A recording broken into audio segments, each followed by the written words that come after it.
afternoon, ma'am. We are the students of Bachelor of Science in Business Administration, 4th year enrolled in subject Personal Finance under the supervisions of Instructor Hannah and Usman at Cotabato State University. As part of our subject requirements, we are conducting an interview activity that aims to learn from real-life experience of individual who demonstrate effective financial management and decision making. So we would like to request your permissions to conduct a short video recorded interview, 3 to 6 minutes with you at your most convenient time. The interview will be focused on your personal insight and experience related to individual who has experienced borrowing from microfinance institutions or one puhunan. So please be assured that the interview will be used solemnly for academic purpose, and we will maintain your privacy and respect any information you prefer not to disclose.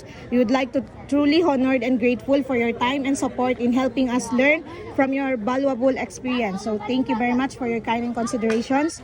So I am the group leader of this interview, and my members is Igbuhay Clea Jane, and next is Kanaka Nor Haimin, Kasanbay Nor, Kudantinges Naima, Lucero Christine Joy, Lumantag Ben Ladin, Lumasag Gemma Rose, Makapar Fahima, and Makapendeg Mohammed. So we will start our interview. So good afternoon, Mrs. Tungkayo. So pwede ko po bang malaman yung background and occupations niyo po ngayon?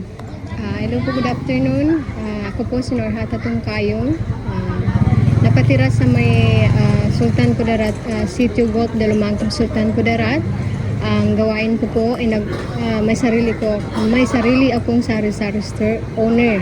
Almost siguro magpa 5 years na. Then siguro ang natapos ko lang is vocational. Yun lang naman ang masasabi. So thank you so much, ma'am. Good afternoon po, Mrs. Tongkayo. So, para po sa unang tanong, gaano na po ba kayo katagal na kliyente ng One Puhunan? Siguro aabutan ng 1 year sa second loan na rin ako. Second? Opo, magsi-second loan na. Supposed to be gani for 7 payments ko ngayong araw na ito. Gaano po yun katagal? 6 months. 6 months. Sa every releasing mo, 6 months to pay. Ano pong year na nag-start po? 2024. 2024 Opo. Afternoon po. So, ang question ko lang po is, paano mo unang nalaman yung tungkol sa One Puhunan? May nag-recommend ba sa'yo? Saan mo ito napanood? Or saan ito nanggaling? Usually, ma'am, may nag-recommend sa akin. Kasama ko rin until now. So, kaya nga, medyo tumagal ako ng... Usually, sa lahat ng nasalihan ko from lahat ng mga microfinance, sa One Puhunan ako nagtagal. Umaabot ako ng year. Then, nag-release ulit ako. Okay. Sabi ko, okay, ito okay. Hindi mabigat sa bulsa. Okay, kasi ang One Puhunan pagbayaran. Hindi siya masakit. Every 2 weeks, may spaces ka pang darating. Basta secure, especially dun sa insurance. Dun ako nakapokus sa insurance. Yes. Dati po ma'am Tongkayo. Ang tanong ko po ay, ano pong uri ng pautang ang iyong inabil mula sa One Puhunan? Pang-negosyo po. Walang iba, kundi pang-negosyo. One Puhunan is para yan sa puhunan. Kaya nga 1PH kasi pang-puhunan talaga yan siya. Thank you po. Ang tanong ko po is, paano mo mamay sasalarawan ang yung karanasan sa proseso ng loan, ng application? Naging madali ba yung pag-apply mo, ma'am, or katamtaman, or nahirapan ka sa pag-apply ng loan? Sa microfinancing sa may One Puhunan, hindi ako nahirapan kasi through akin talaga ang details na hindi ako nakikihiram ng pangalan. Talagang pang negosyo ko yun. Hindi, no more less na siguro 1 week, pangalan ko, tindahan ko, bahay ko. Basta as long as na-assess kami ng mga collector, pati yung mga naga-CI, at least dun, okay yun. Paano po yung pera? Na-receive niyo po ba agad or months?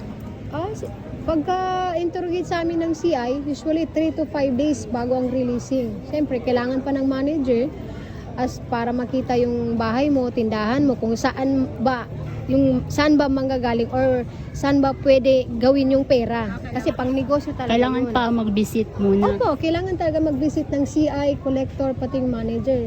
Kasi bago ka as a One Puhunan member, bago ka makareceive ng pera is talagang may mga details talagang andyan ang collector, andyan ang taga-CI, andyan ang manager. Proof na talagang sa'yo yung kukunin mo as a pang-business mo talaga. Okay, so proceed po tayo ma'am sa question number 5, no? So, ma'am, nasiyahan ka po ba sa halagang ipinahiram sa'yo kumpara sa halaga ng iyong kailangan po? So, usually ma'am, sobra-sobra pa sa kasiyahan sinasabi.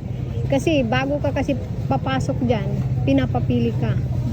May 9,000, 12,000, may 15, may 18, may 21. Pero nakadepende yan through ICCI ka na. Hindi po porket gusto mo ng 21,000 is hindi ka pwede dun sa loaning na yun, hindi ka talaga makakatanggap. Basta pang negosyo, start ka muna sa mababa.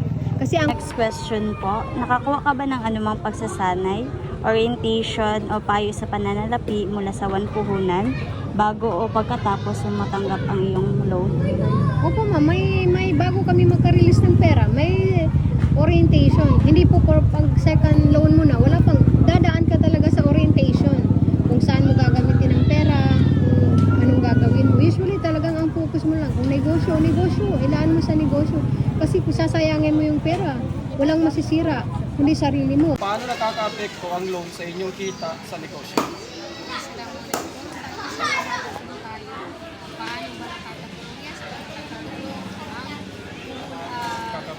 Nakaka-apekto po sa aming relationship.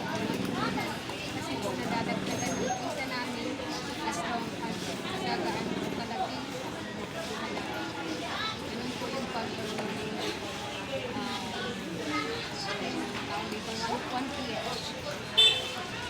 So, ang next question po is, nakakatulong po ba ang loan para mas mapabuti ang kalagayan ng pamumuhay nyo ng inyong pamilya at paano po?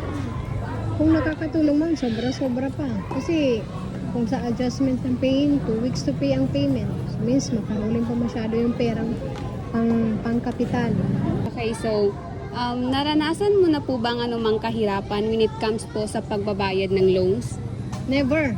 Siguro, kung sa payments ngayon, ang payments ko ngayon 2-1. Pero yun na gani, dapat everyday mag-ipon ka na. Kasi sa 2 weeks na yun, imposibleng hindi ka makakasave sa benta mo. Tapos saka ka magsisave after 2 weeks, yun ang hindi mahirapan. Ire-recommenda mo ba ang puhunan sa iba? Surely, 100%. Maganda yung quality ng microfinance nila, di ba? Actually, ma-endorse ko siya kay, siguro, kung mabilang lang endorsement, hindi lang siguro 10. Mas marami pa ako na-endorse na ibang tao sa microfinance na yun. Kasi siguro sa ganda ng serbisyo nila, wala akong magiging problema dun. Meron po kami ibibigay na gift po na po ng pasasalamat namin sa pagbayad niyo po sa interview. Alam po namin na nagbigay rin po po ng effort time. Ayan po. Thank you so much. Ang dami pa namin natin about 1 puhunan. Thank you po. Thank you so much.